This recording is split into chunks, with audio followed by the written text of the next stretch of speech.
Welcome to Beyond the Quit. Today's guest is someone very special to me. Her name's Deyana.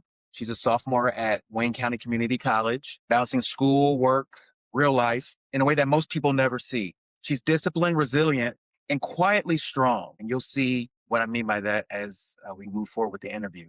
The kind of strength that shows up when no one's watching. Deyana has faced challenges that could have easily caused her to quit. But instead, she chose to keep showing up, keep growing, and keep believing in herself. I'm proud of the woman she's becoming, not because she's my daughter, but because of the character she displays every single day. Today's is not about titles or achievements. It's about her journey, her voice, and the lessons she's learned along the way. I'm honored to have her here with me on Beyond the Quit. My daughter, Deyana Haugabook. Hi, Hi, everyone. how you doing? Good. She's gonna giggle a little bit, guys. So she says she giggles when the camera's in her face. Is that what you said? Yeah. I just found this out Mhm. just like 5 minutes before I started rolling. She's 20 years old. She's been in my life for 20 years, and I've never known that. But that's something new. Deanna, I'm gonna start off. I start my podcast with the same question. What's one moment in your life that you could have quit, but you didn't? I would say recently this year, I have questioned going to college still, my first semester. I when I first started my new job, when I first ended my first year of college, which it was already a struggle the first year. But I knew I wanted to focus more on work this year. So I was thinking maybe I should just do a full-time job and quit school for one semester and, get back to it. But I told myself if I quit, I would lose the confidence to actually do well in my classes. Okay. So I continued with my job and I stayed in classes. I just took less classes this semester. I'm only taking two. Okay. So you adjusted in order to still maintain, stay in college because you hmm said you wanted to make sure you're not going to lose that momentum. I didn't want to. I knew if I left and I would focus more on work, maybe I liked working more than going to school, and then I wouldn't return back to school. I wanted, no matter what, I wanted a degree, even if I didn't go into that profession. Awesome. Awesome. I love hearing that. These are some of the things that she's dealing with in terms of challenges, which means anything that you have dealt with, regardless of what your age is, because you'll see how much of an adult this woman is, and things that she's doing, things that she's dealing with. So we're gonna go ahead and do a deep dive and start right now. So you're 20 years old, working full time. I want you to kind of talk about what your job is. You're a project manager Yes. for Detroit Public Schools. Yes. Okay. And what does that mean? What does that entail? What do you do? So in the central office of DPS, there is two project managers. The project managers mainly focus on getting in contact with the teachers of a high school. Right now, we're focusing only on high school. We were trying to reel into middle school, but right now it's high school. We check in once in a while for their pathway, which pathway is healthcare field, IT, auto, anything like that. But the pathways are essentially healthcare anywhere in those actual fields. So we check in, say, what do you want this year? What are your goals this year? Days, how many field trips wise, how many guest speakers, anything like that. And then I help them throughout the year decide, are this guest speaker the best and how's your schedule? Or did you want a field trip in April? Okay, let me get that settled for you. Let me get in contact with wherever you want the field trip at. And then also for programs in high school, I focus on in Roosevelt, there's a healthcare program with Henry Ford. Those types of programs where I help out and get in touch with the partner that they're working with and help them figure out what days can the students come in, what days can clinicals happen, or what days can you come into the school and teach the kids. So I mainly just help them do the extra stuff for their kids for career development. Wow. So they can have, let's say, botany, or they can have Yeah. some type of science. I'm just trying to think. For expraexample, the DIA has a veterinary program Okay. where they bring in animals into the classroom and they don't actually do surgeries on animals, of course, but they look at the animal and, if they were going to do a neutering on the animal, they would do this and they also learn how to take care of the animals along the way, how to care for a rabbit, how to care for a dog or anything like that. Okay. So how many different schools are Um, you kind of in charge of? all about 20. I mainly focus on maybe 10 of them. Out of all the schools, no matter what, even if you say like, oh, I visit all 20 schools, you have those primary schools that you work with the most. Okay. Like for me, it's like Western. I don't really work with Cass a lot. NB, Osmore, DIA, I work with a ton too. Okay. I work with those primarily just because if you need extra help, I'm here to extra help. A lot of teachers do have their stuff in order and they don't need my extra help. So you're kind of like a middleman? Yes, Okay. basically. Connect. Coordinator, trying to just get what the teachers needs across to the partners or the guest speakers. So you're the youngest person in your department doing this. I am, yes. Tell the audience what do I mean by that? Coworkers, they've been in the career field for about like 15 and over years. They've been they're teachers already from before and then they moved up to central office. Me, I joined straight off the bat into the office they're at. So I kind of just jumped in where they're at already and had to learn on the spot what they're doing, what I need to do, you know, at this point what I need to do. Okay. But it was scary, definitely, just because I have a pretty good diversity in jobs. I've worked with older people before, I've worked with younger people before. So it's not like, oh, I'm terrified because I'm surrounded by, 40 or 50-year-olds. I was just scared by I haven't worked in this environment before. I haven't worked like a corporate job or professional setting like that. I mean, I've been, professional because you have to be professional no matter what at any Sure. job. This job, it's, more professional. I have to have meetings. I have to have emails sent. I have to have teams, everything, schedules. So I had to learn that on the spot.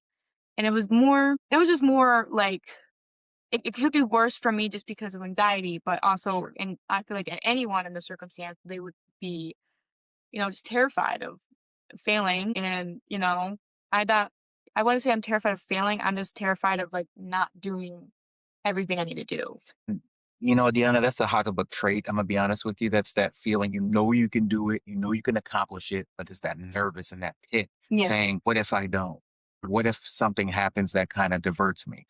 But like I've taught you, and you've been successful at it. We all make mistakes, right? We all make mistakes. Learn from them, grow from them, and always, always, always, always network. So the job you're having now, you're networking with the entire city of Detroit. You're meeting with the mayor, right? You're meeting with department heads. You're meeting with CEO, Yeah. VPs and executives. I think it's very important at your age to continue to do that. And just, take a card, shake a hand, Yeah. because I'll always remember you. Exactly. So that's cool. Thanks for sharing that because I know there's other people dealing with it. Maybe not I mean, and I told you this when you got the job. I said, this is a real job. Yeah. That's the first thing I said to you. So, and you've been handling it and I'm very proud of you. Did you ever feel like you had to prove yourself more because of your age? No, I want to say primarily because of my age. I just wanted to have that pressure already on me. I have that pressure on me for anything, working out or going to school or at any job, even if it's just my Chick-fil-A job. I just already have that pressure of I need to do as much as I can, the best if I can. And at that time, I wasn't thinking, oh, because I'm 20, I need to prove myself. I was thinking, I need to do this because I'm brand new. And I was primarily thinking I've never done this before and I don't have much background in it. So I was like, I have more pressure from that because I really didn't have any background before joining this job. So it was definitely more pressure just on that, not primarily my age, I would say. And I know you've been better with it. How are you handling because you have to speak, right? You have to talk, you have to present, Yeah. you have to do things like that, give data, give information. At the flower shop you worked at Chick-fil-A, I mean, you greet customers, yeah, yeah. But I mean, like this is like they're waiting for information coming from you. They're gonna Yeah. use that information. So how do you feel about that? How did you handle being in those rooms with those people? Last year at school, I took a speech class Okay. that helped me. I had to speak in front of the class, like I think like 5 times throughout the semester. So it helped me actually speak in front of people because even before then, like I couldn't really speak in front of really anyone. Like great job, whatever. Customer service is really nothing. But like I had to tell, a factual story to the students or my teacher, hand on hand, like me standing up in front of everyone. So it kind of taught me more confidence in that way. But it's definitely a difference when joining a meeting teams, professional style because they're, in a table, they're taking down notes from what you say. In the beginning, I just did a lot of research on what that meeting is going in for. Like if I saw a meeting I had at Cass Tech or Denby or, and then like I saw the description of going to talk about our pathway or we're going to talk about what your plans are for this year. Then I can get my questions, already set up. I have a printed out table as well for the teachers to fill out on their end.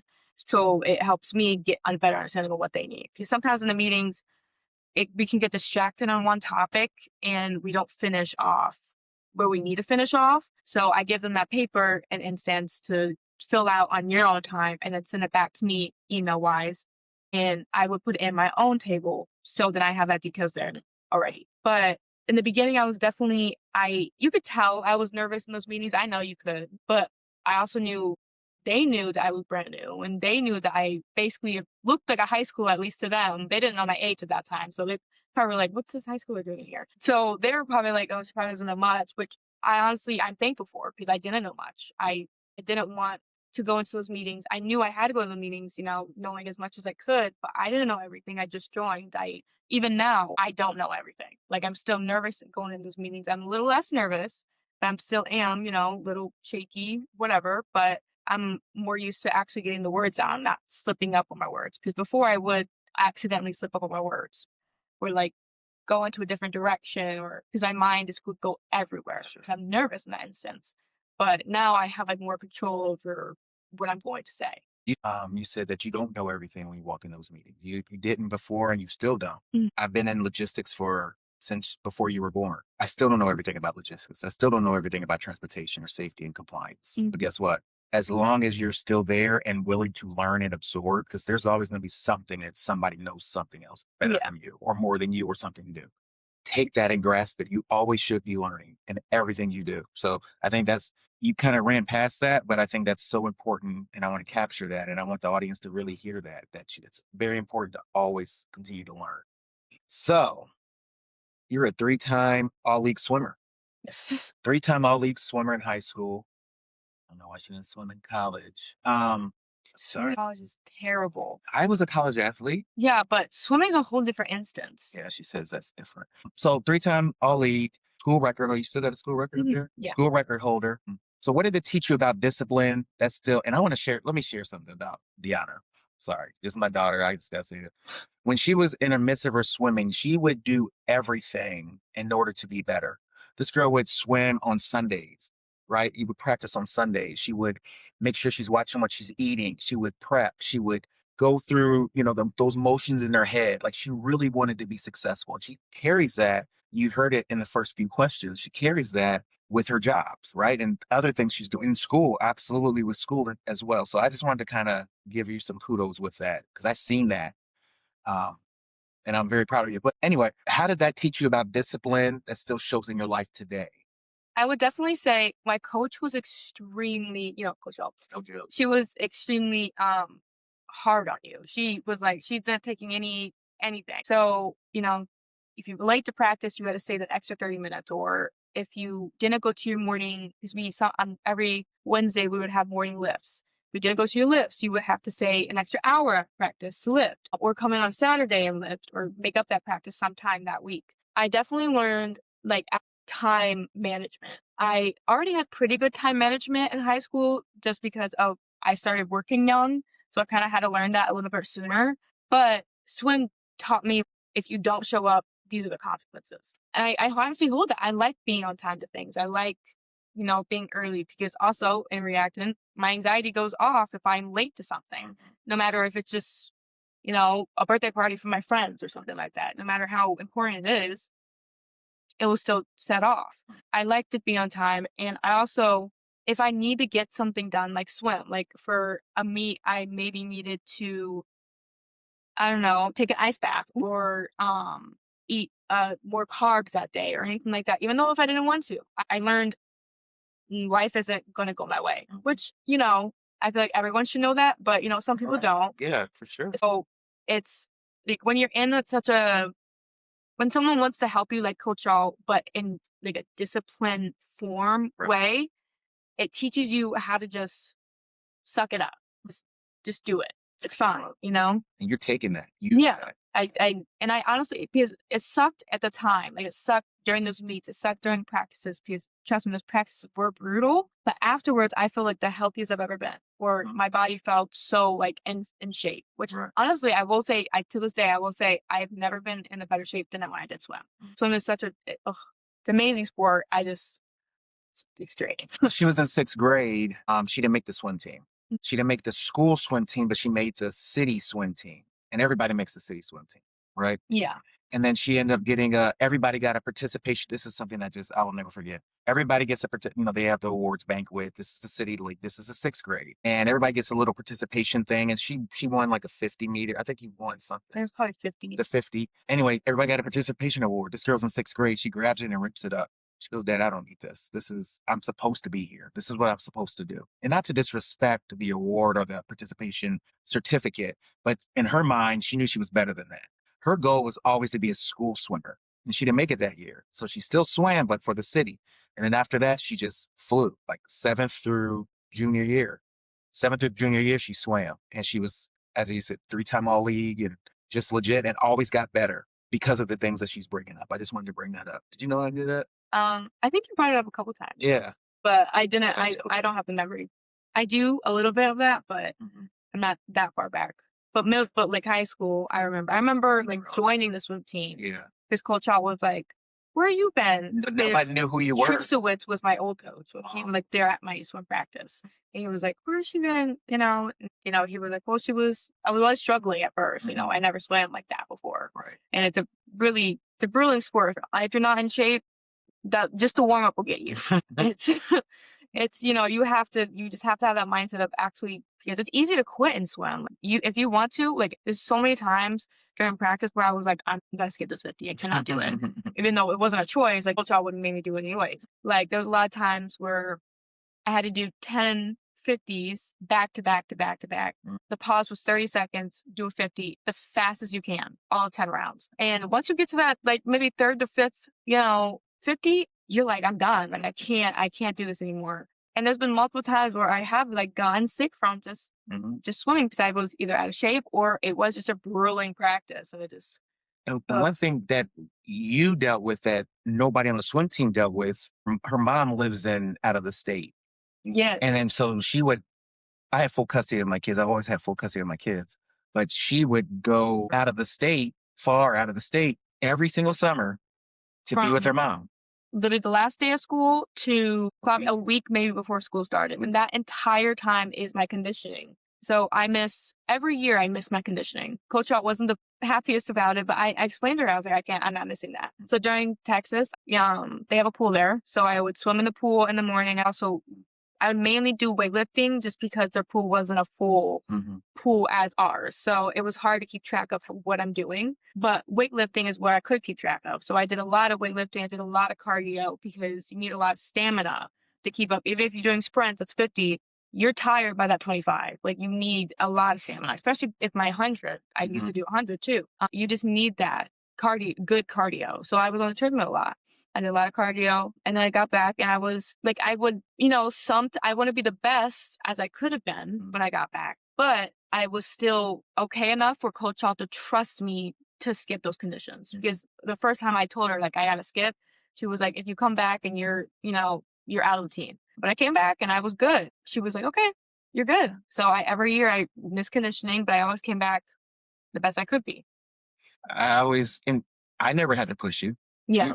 And I always Mom never did either. She was like, I know she didn't, but I didn't. You know me though. Yeah. Me, I can easily be that hovering dad. And I know how you feel, like anxiety and stuff like that. I didn't want to be like, okay, you already got Coach Alt. Yeah. Coach Alt is a Hall of Fame coach. Yeah. So I'm not worried about that. But it's still, as a dad and as a former athlete, I'm like, oh, you should be doing this. You should be doing that. But you always succeeded at the end. And I always said, what if she didn't do one summer in Texas and stayed and did actual conditioning? How far would you have gone? But you did exactly the way it's supposed to be, the way you felt. You did it on your terms, which I'm very proud of you about that. So you brought up some aspects, but you never used the word yet.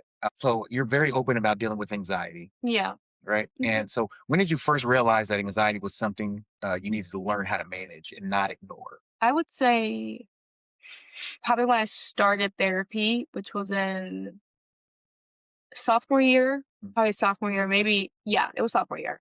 I kind of covered it all with school and with swim, but I was realizing like I wasn't doing anything else. Like I went to school, I went to swim, and that was it. And then I couldn't do really anything else. My anxiety for swim, which is a reason why I also quit my senior year, Because swim also did give me a lot of anxiety just because I knew I had to be good. And if I wasn't good, I knew someone would be in my ear about it. So I had that anxiety on myself already. And the anxiety built up in me over time because I didn't know it wasn't a normal feeling. I always thought, oh, it's something you live with. Everyone has this, whatever, blah, blah, blah. And then also depression came too on top of it, which meant I didn't do anything extra besides swim, school, and work. I laid in my bed and I just sat there. And then I started therapy and I explained to her like what I'm living through. And she was like, well, I say you have anxiety and depression. Depression I knew, anxiety I just didn't know what it meant, I guess. It was like I guess it was like a drag on me. Another reason why I hated anxiety too is because my probably everyone anxiety does this, but like with me personally, my heart like it does a palpitation and it affects my whole body. Like I feel it in my stomach, feel it in my legs, feel it in my head. And then I start getting this like tingly feeling in my throat and I literally feel like I'm gonna pass out. And it takes over your life if you let it. Like and I did let it for probably like a few years. You know, even when I was in therapy, I didn't know how to correctly manage it. My therapist has taught me a lot about breathing, about calming the nervous system. That's why I've been drinking tea more often. I've been reading a lot more books. I do yoga usually in the morning, sometimes at night if I wake up too late. But my first instinct was the breathing techniques. It's called box breathing. And like you breathe out the same amount of time you breathe in for. And it's like supposed to make a box. So like you breathe out, you breathe in, you breathe out, and you breathe in. So if you breathe out 2 seconds, you breathe in 2 seconds. Okay, I got you. So it's supposed to just because when you're also anxiety, panic attacks happen, which means you go and you breathe super fast. You have to calm your breathing to regulate your nervous system. So you have to learn how to do that from inside before trying to seek outside tools. So I learned that from the start, and it did help me, but it was still 100% there because I'm a very aware person of my mind. If I have an anxiety attack, I can feel it. I can tell myself, Deyana, you have nothing to be nervous. There's no reason to have anxiety. And I could do my box breathing. And I could, tell myself, this is stupid. This is doing this over nothing. But I'm so aware over my anxieties there. It's like, it's not going to go away. So my mind is saying, it's not going to go away because anxiety's there. But I'm also saying, it's fine. I'm kind of calm myself down, doing my box breathing, but it just won't go away. It's not like telling myself it's still there. Sure. That makes sense. No, it makes perfect sense. Makes perfect sense. I'm glad you learned, you were aware of it, you did some research on it, you got your therapist to help formulate and say, hey, this is what this is. Yes. Based off of my professional opinion, and you've been tackling it. So I'm proud of you with that. And so you feel like you have it managed? I did pretty well with managing it on my own personally, like my yoga, with my reading, with my breathing and everything. But it did get to a point where I did want to try out medication for it. I've talked to my therapist about it. I've done research on it. So I have been on medication for about 2 months now, and I've seen a very positive difference. I feel I can live and not like good things could happen to me, but I wouldn't be happy because I would have that nagging feeling of something's gonna bad happen, or like, oh well, you still have to, I don't know, go to school Monday, or you still have a quiz, so your life sucks, and it just ruins my day. So I like have to. So I was like, I need something to take away those thoughts because I'm so aware of myself. I knew it would go away by itself. Proud of you. Proud of you for tackling that and addressing it. A lot of people avoid it. When you bottle it up, you know what happened. You name the physical aspects that could happen if you try to ignore it. Anxiety eats at your body. It can give you illnesses. It can give you heart problems. It can give you ulcers. Like it can give you a bunch of things. And because the stress takes a toll of your body over a while. You can say you're managing it however you're managing it, even if it is with meds or substances or anything, but it's still nagging at your actual body, and over time it's gonna show. Like I'm shaky. My hands, honestly, I'm not even that nervous, not anxiety right now, but my body's saying like I should be because I'm talking in front of a camera. My hands are sweating. And my heart isn't beating super fast, but I still have that like twinge in the back of my throat, Sure. But you're self-aware. I'm self-aware. Yeah, I'm self-aware of it. So you're working full time, you're going to college, you're volunteering now. Yes. And I kind of want to hear about that, and still trying to have a life. And I know you and Cody, and we'll talk about Cody, your boyfriend, you guys travel and just have fun and just enjoy life. So how do you prioritize that without burning out? I kind of just like learned to manage it over time. Like I have always been like even from the start, I worked at Bobcat Mice. That was the last time, and now I've only worked one job, and that was 8th grade or ninth grade. The summer, I think, before ninth grade, actually. During that whole time, between now and then, I worked 2 or more jobs at the same time. And during that time, I had to balance high school, swim, and those 2 jobs or that 1 job, which most high schoolers don't have jobs or they don't, they don't work as much as I did. So I did work almost every day if I could fit it in after swim or before, swim was only 1 season, so it was easy to the rest of the year. Um, I've learned to just manage, like I have school, I have right after that I have swim, and then at 5 o'clock I have work. And I'm okay with that, you know? And then I learned how to live with an organized day. I'm okay with going to work, then school back to back, and then going home because I feel like I've actually done something today.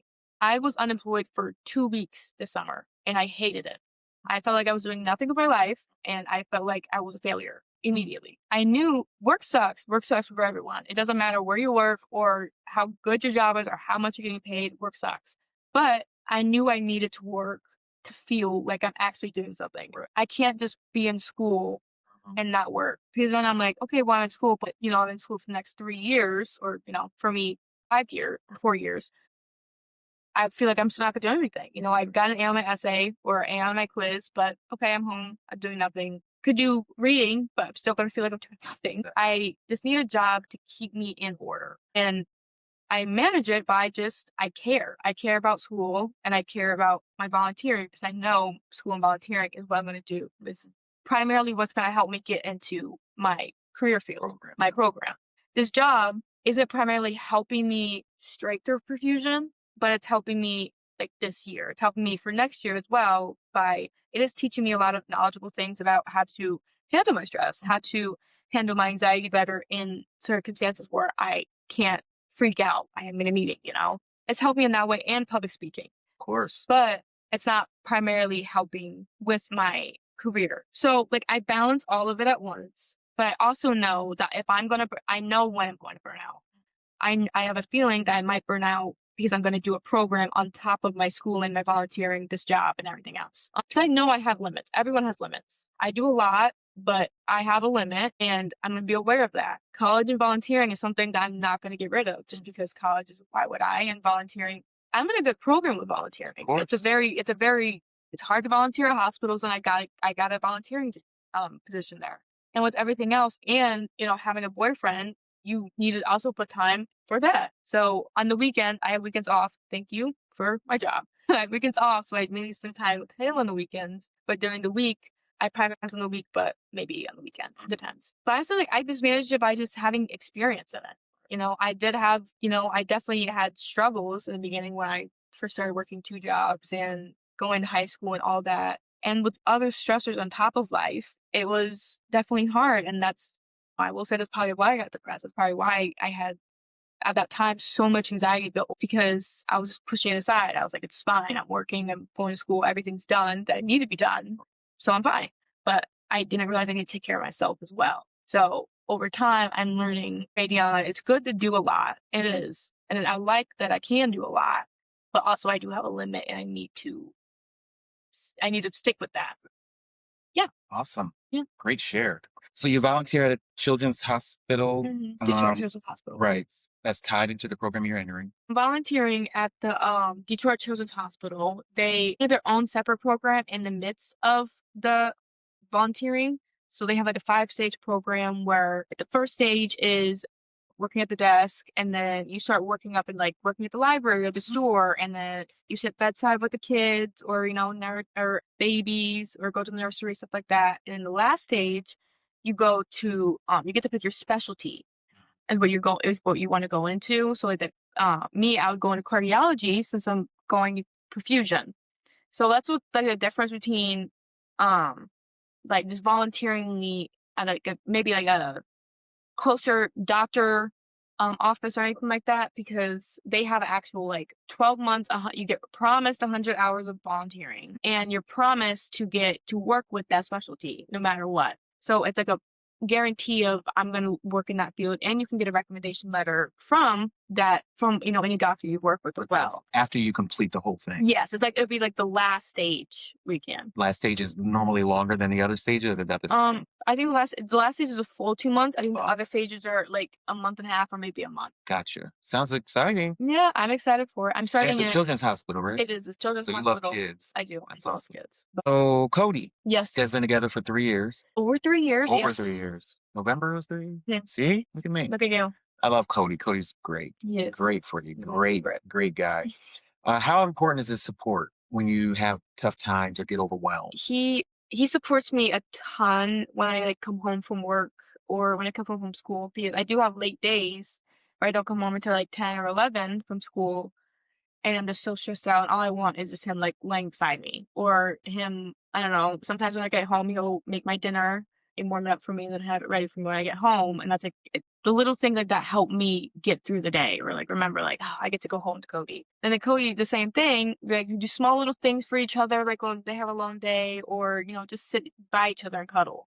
It's important to still have that, like, emotionally there and present in relationships. When you live together, it's easy to get into a rut or a roommate stage and, say hi, bye, love you, kiss on the cheek, you're good, bye, and then go to work. It's important, like when you have the time for each other to actually connect and go on dates, do something, get out of the house, or make a home date. Like Cody loves to make steak for us for dinner. For Valentine's Day, I think we're actually gonna make steaks at home instead of going out, but we haven't decided yet, but maybe. And it's just like the small things that are important to remember. You're still in a relationship, not you're just best friends, You're still dating, girlfriend and boyfriend. It's hard to remember that when you live together for a long time and when you're in a long-term relationship. Absolutely. Because, that warm, fuzzy feeling, from the beginning stage is, not primarily there, like, No. oh yeah, I love you so much. I love him, of course, but the first stage is.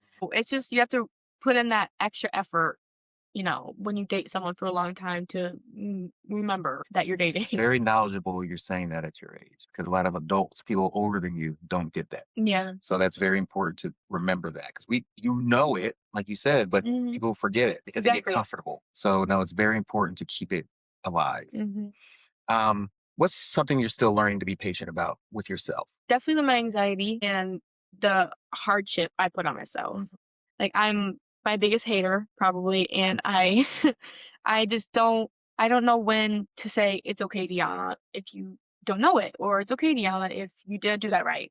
Because I beat myself down if I don't give myself that patience of me. I have patience for everyone else, you take your time and you do your thing, but me, like, I gotta get it done, get it done, get it done.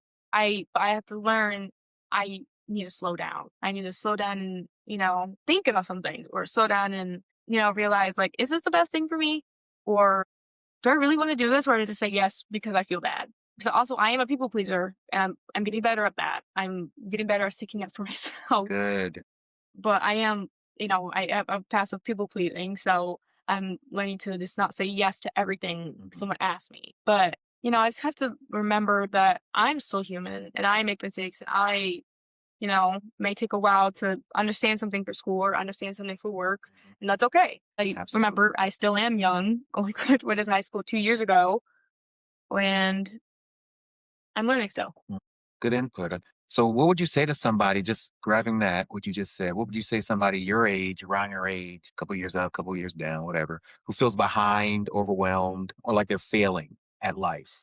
What would you say to them? I would probably say it's just okay. Like if you're not in college, don't worry about it. If you don't have a like, you know, jobs are important and if you don't have a job, that is okay. Like trust. If you're my age, younger or even, 20, 21, 22, whatever, important just to take that if you need that time for yourself, use that time for yourself. 'Cause after all, it is your life. You're the one who's going to be living in it. You're the one who's going to have to live with those struggles if you push yourself too hard right now or if like if you're going to college too soon and you're not ready it can backfire on you immediately because you can do bad in classes and you can ruin your GPA and then that GPA is in the system for the next 6 years and then you have to wait until you have to wait until that's gone to retake those classes if you want to get better and that's just a hardship in that like you have to be mentally and not physically, mainly mentally ready to actually put yourself through that. If you're not ready to work and if you're not ready to go to school,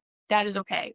You are going to live with the consequences of pushing yourself too hard. So it is better for you to just take your time and realize it's okay to not, it's okay to slow down. It's okay to take a pause in your life because you were just in school from the age of 6 or 5 to 18. So if you want to take a year or two in between your 18-year-old and 20, that's fine. Take your gap years, your backpacking trips or whatever, your Europe trips. Have fun. That's great advice. I wish I did that more when I was your age. Yeah. I'm happy I'm in school now, but like, I would have probably liked it like if I took a break or A gap something year. at some time. Like I'm okay with You're it. okay. You're gonna look back at it because, like I always tell you, you only spent this much of your life so far. Yeah. You got so much life. So what's one misconception adults, like people my age, have about people in their early 20s that you wish they could understand? I would say right now there's a big thing of growing up saying we don't like to work.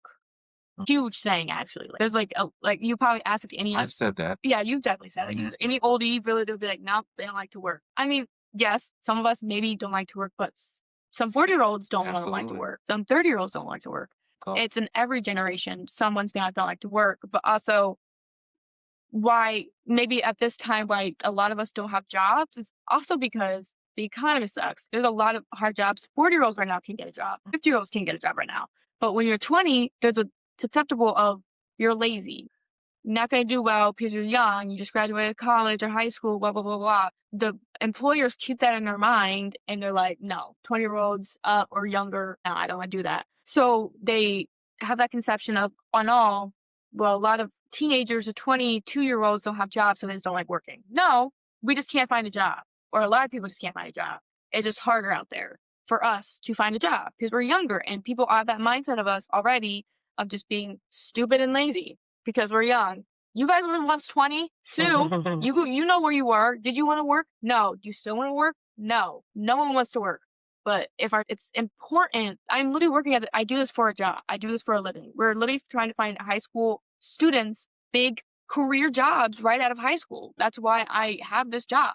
It's important for young kids like us to have jobs. Okay? It is. It teaches us a bunch of discipline. It teaches us not to be spoiled because, a lot of people do lift off of their parents, which is okay. If your parents want it, that's fine. It's 100% fine. But after a while, it could, change your mentality in working or mentality of doing stuff for yourself. So it's important. No matter what job you have, I think it's important to have a job. But the misconception is of us not wanting to work is not true. A lot of people do want to work. We just can't find jobs right now. Good response. Good response. Because I'm guilty of that. But I do it by action, not looking at somebody's like, oh, they go. Yeah. Like if you see someone like not doing what they're supposed to do or Right. doing something stupid and messing around, then yeah. But I've had, just But to your point, I had 30, 40, 50-year-olds. do mess Same up, thing. do stupid stuff too. Same thing. And not want to work Exactly. too. Thank you You're for welcome. doing this. I appreciate it.